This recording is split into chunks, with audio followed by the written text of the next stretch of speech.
Hello friends, welcome to Aari Creations. இன்றைக்கி நம்ம ஒரு ப்ளவுஸோட ஸ்லீவ் அண்ட் நெக் டிசைன் எப்படி பண்ணுறதுன்னு பார்க்கலாம். இது ஆல்ரெடி ஸ்டிச் பண்ண ப்ளவுஸ் தான். எப்படி பண்ணியிருக்கேன் உங்களுக்கு சொல்கிறேன். ஃபஸ்ட்டு நெக்கில் ஒரு 3 லைன்ஸ் வந்து ஜரி த்ரெட் வச்சு செயின் ஸ்டிச்சஸ் கொடுத்துருக்கேன்.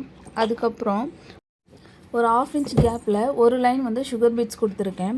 அதுக்கப்புறம் அதை சுற்றி வந்துட்டு இந்த மாதிரி வீட் பீட் வச்சு நம்ம கொஞ்சம் கேப் விட்டு நம்ம ஸ்டிச் பண்ணி வச்சுருக்கோம். அந்த வீட் பீடை சுற்றிலும் நம்ம சுகர் பீட்ஸ் கொடுத்துக்கலாம். அதுக்கு சென்டரில் இந்த மாதிரி சாரியோட கலரில் இந்த மாதிரி க்ரீன் கலரில் லவங்கம் நாட் போட்டிருக்கேன். இதே மாதிரி இந்த நெக் ஃபுல்லாகவே டிசைன் பண்ணியிருக்கோம். இப்போ ஸ்லீவில் செக் பேட்டர்ன் போட்டிருக்கோம். இதில் வந்து இந்த ரவுண்ட் பீட்ஸ் வச்சு தான் நம்ம ஃபுல்லாகவே செக்கு வந்து கம்ப்ளீட் பண்ணியிருக்கோம். இந்த செக்ஸுக்கு சென்டரில் ஒவ்வொரு சென்டர்லேயும் வீட் பீட் கொடுத்து கீழே ஒரு சுகர் பீட் கொடுத்துருக்கோம்.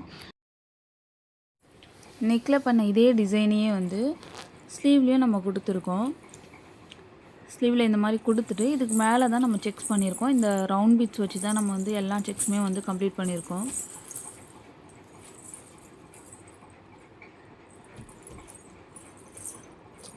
அப்புறம் இந்த மாதிரி ஒரு 5 mm ரவுண்ட் பீட் கொடுத்து அதை சுற்றி சுகர் பீட்ஸ் கொடுத்து அங்கங்கே இந்த மாதிரி புட்டாஸ் போட்டு நம்ம இந்த ப்ளவுஸோட பேக் நெக் வந்து கம்ப்ளீட் பண்ணியிருக்கோம். ஸ்லீவில் மட்டும் நெக்கில் கொடுத்த இதே டிசைனையே வந்து நம்ம ஒரு 1 இன்ச்சுக்கு கீழே இந்த மாதிரி கொடுத்துட்டு மேலே ஜரி த்ரெட் வச்சு நம்ம ஒரு 3 லைன் வந்து செயின் ஸ்டிச்சஸ் கொடுத்துருக்கோம். அதுக்கு கீழேயும் கொடுத்துருக்கோம். இந்த மாதிரி தான் இந்த ப்ளவுஸை நம்ம டிசைன் பண்ணியிருக்கோம். கண்டிப்பாக அவங்க எல்லாருக்கும் பிடிச்சிருக்குன்னு நினைக்கிறேன். தேங்க்ஸ் ஃபார் வாட்சிங்.